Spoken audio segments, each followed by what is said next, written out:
అందరికీ నమస్తే. ఆంధ్రప్రదేశ్ పోలింగ్ చాలా ఇంట్రెస్ట్‌గా నడుస్తుంది. ఆంధ్రప్రదేశ్‌లో అసెంబ్లీ, పార్లమెంట్ ఎలక్షన్స్ జరుగుతున్నాయి. అసెంబ్లీ ఎలక్షన్స్ కాబట్టి చాలా కీలకంగా మారినాయి. అక్కడ జగన్ వైసీపీ ప్ల ఆపోజిట్‌లో కూటమి, ఓ పక్క కాంగ్రెస్ ఇదంతా చాలా హోరాహోరీగా ప్రచారం చేసి నిన్న మొన్న. కానీ ఈరోజు పోలింగ్ పర్సెంటేజు తర్వాత పోలింగ్ సరళి చూస్తే చాలామందికి చాలా దాని మీద ఒక రకరకాల విశ్లేషణలు ఒకటి కనిపిస్తున్నాయి మనకు.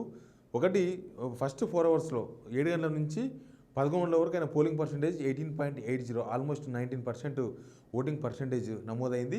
ఏపీలో మొత్తం ఓట్లు 4,14,00,000, సేమ్ మన తెలంగాణ లాగానే మన 3,50,000 అట్లుంటుంది, 3,50,00,000 ఉంటుంది. వాళ్ళది 4,14,00,000. దానిలో లేడీస్ ఎక్కువగా ఉంటారు. జెంట్స్ లేడీసు కొంత డిఫరెన్స్ ఉంటుంది. 2 కోట్ల మంది మగ ఓటర్లు ఉంటే, మేల్ ఓటర్లు ఉంటే, మిగతా 2,14,00,000 మంది మహిళా ఓటర్లు ఉంటారు.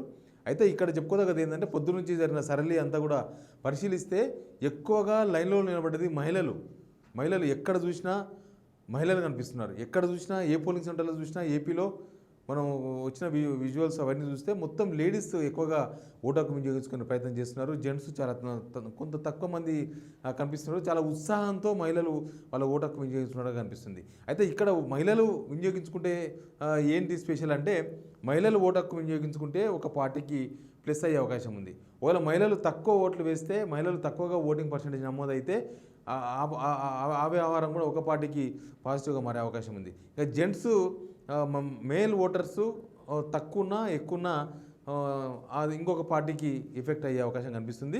ఎందుకంటే వైసీపీ గవర్నమెంట్ వచ్చిన తర్వాత వాళ్ళ పథకాలన్నీ కూడా మహిళల చుట్టూ తిప్పిండ్రు. ఎక్కువగా మహిళల చుట్టే అన్ని స్కీమ్స్ నడిపించారు.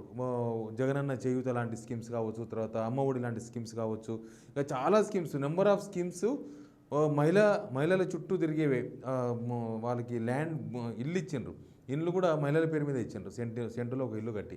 అట్లాంటివన్నీ కూడా జగన్కు ప్లస్ అయ్యే అవకాశం ఉంది. కాబట్టి మహిళా ఓటర్లు ఎక్కువగా కనిపించడం కొంత చర్చనీయాంశంగా మారింది. మహిళా ఓటర్లు ఎవరికి అనుకూలంగా ఉన్నారు, ఈ స్కీమ్స్ అన్నీ తీసుకున్నారు కాబట్టి వైసీపీకి అనుకూలంగా ఉన్నారా, స్కీమ్స్కి ఏం సంబంధం లేదు, వాళ్ళంతా మార్పుకు అనుకూలంగా ఉన్నారా, కూటమికి అనుకూలంగా ఉన్నారా, ఏం జరుగుతుందో తెలియదు.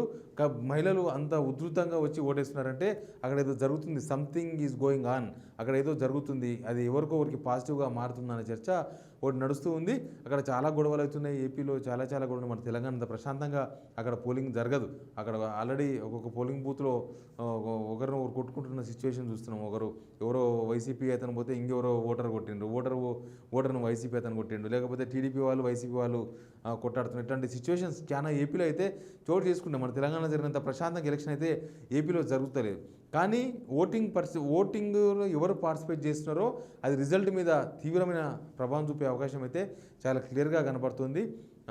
వైసీపీ ఏమో పథకాలను తర్వాత హామీలను నమ్ముకుంది. వీళ్ళేమో జగన్ ఫెయిల్యూర్స్ను ప్రచారం చేసిండ్రు. టీడీపీ అండ్ కూటమి అంతా కూడా జగన్ ఫెయిల్యూర్స్ను ఎక్కువగా ఫోకస్ చేసిండ్రు. కాబట్టి ఈ మహిళా ఓటర్స్ ఎటువైపు ఓటు వేస్తున్నది చాలా కీలకం. మహిళా ఓటర్స్ ఎటువైపు మొగ్గితే వాళ్ళ ప్రభుత్వమే ఏపీలో వచ్చే అవకాశం కనిపిస్తుంది.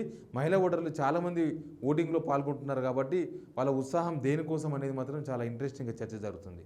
Please subscribe signal TV.